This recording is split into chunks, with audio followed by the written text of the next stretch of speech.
안녕하세요. 5분 정도 되는 저희 영상을 다 시청하신 분이라면 그 누구라도 무자본 혹은 소자본으로 시작해서 빠르면 6개월에서 1년 안에 자신의 매장을 창업할 수 있고 1년에서 2년 안에 매장을 두세 개까지 늘려가는 노하우를 배워가실 수 있습니다. 고졸 출신 흙수지였던 제가 세계회사 대표가 되기까지 밑바닥부터 겪었던 인생과 창업의 노하우를 아낌없이 공유해 20대 진로를 고민하는 분들이나 30대부터 40대까지 회사를 그만두고 창업을 하고 싶으신 분들, 50대에서 60대까지 정년퇴직을 앞두신 분들에게 고민을 덜어드리고 나아가 말보다는 실질적인 해결책을 제시하려 합니다. 이건 일반 비즈니스 채널들에서 얘기하는 현실성 없는 방법도 아니고 지금 이런 방식으로 50명 이상의 청년 사업가를 만들었고 15년 경험 동안 1000여 명이 넘는 예비 창업자와 자영업자 분들을 상담하고 30% 이상 그 문제를 해결해 드렸습니다. 저는 저의 노하우가 결집된 점포공유 플랫폼 원팀의 다양한 프로그램을 통해 보증금 500만원 위탁 매장을 시작하여 2년 만에 직영공장 2개와 한식, 분식 2개의 브랜드, 가맹점 100여 개 이상의 성과를 내었습니다. 물론 이런 빠른 성장은 그 동안에 저의 경험과 노하우 등이 있어 가능했기에 누구나라고 얘기하진 않겠습니다. 하지만 아까 말씀드린 무자본 또는 소자본으로 6개월에서 1년 안에 매장 창업, 2년 안에 매장 두세 개를 늘려나가는 방법은 누구나 하실 수 있습니다. 이번 영상을 시작으로 그 노하우와 방법 안들을 하나하나 알려드리겠습니다. 경제활동을 하기 위해서는 창업과 취업 두 가지 중에 하나를 하셔야 합니다. 원래 창업을 하려면 나에게 남보다는 경쟁력 있는 아이템이나 기술이 있어서 해야 하는데 지금 현실적으로는 취업이 많이 어려워지고 평생 직장 개념이 불확실해지면서 그 대안이 창업이 되고 있는 것이 제가 생각하는 현 창업시장의 문제점입니다. 지금까지는 자신이 창업 성공 확률이 어느 정도 되는지 확인하고 싶은 방법이 없었는데요. 제가 강의 때 많이 사용하는 자진단 이론을 통해 본인이 현재 창업시장에서 어느 위치에 있는지 확인을 해보고 창업을 하는 계기가 되었으면 합니다. 제 사업화 전략 세미나 강의를 할 때 참석자분들 한 분을 대상으로 자가진단 이론을 통해 그분이 창업을 했을 때 성공률이 얼마인지 실패율이 얼마인지를 항상 분석을 해드리고 있습니다. 너무 현실적인 내용들이라 이 이론을 적용할 시에는 거의 창업을 하지 말아야 한다는 결론만 나오기 때문에 많은 좌절감을 느끼게 하는 이론인데요.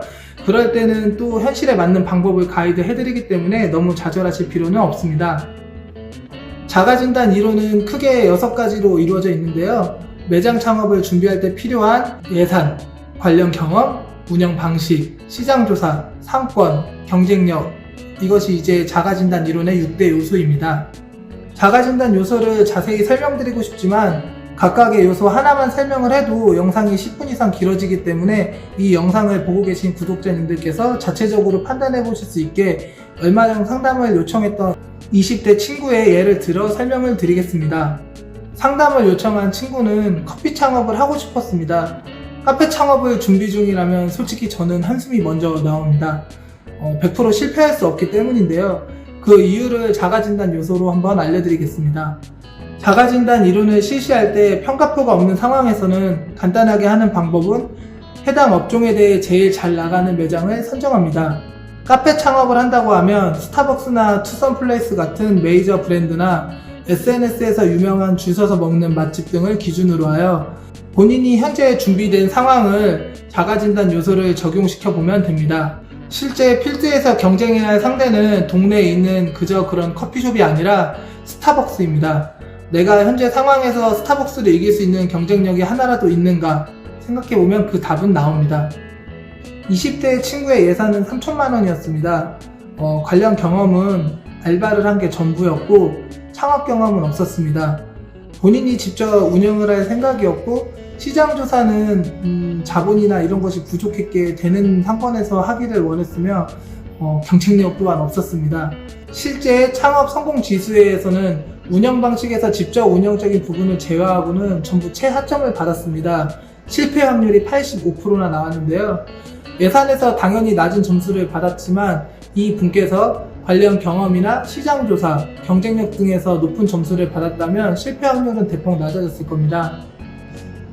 많은 분들이 실제 필드에서 경쟁해야 할 대상을 너무 낮게 잡고 계십니다.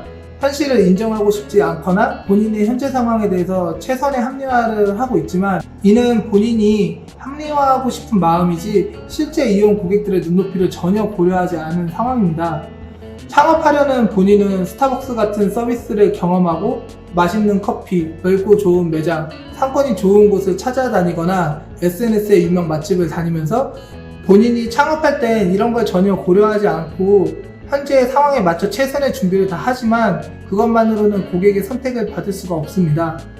그걸 이해해줄 만큼 고객님의 이해심이 넓지 않습니다.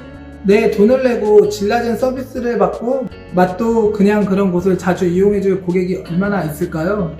창업을 하려는 사람들은 이런 현실적인 얘기를 듣고 싶어 하지 않습니다. 그분들은 듣고 싶은 건 본인들이 듣고 싶은 대답입니다. 그렇게는 절대 창업에 성공하실 수가 없습니다.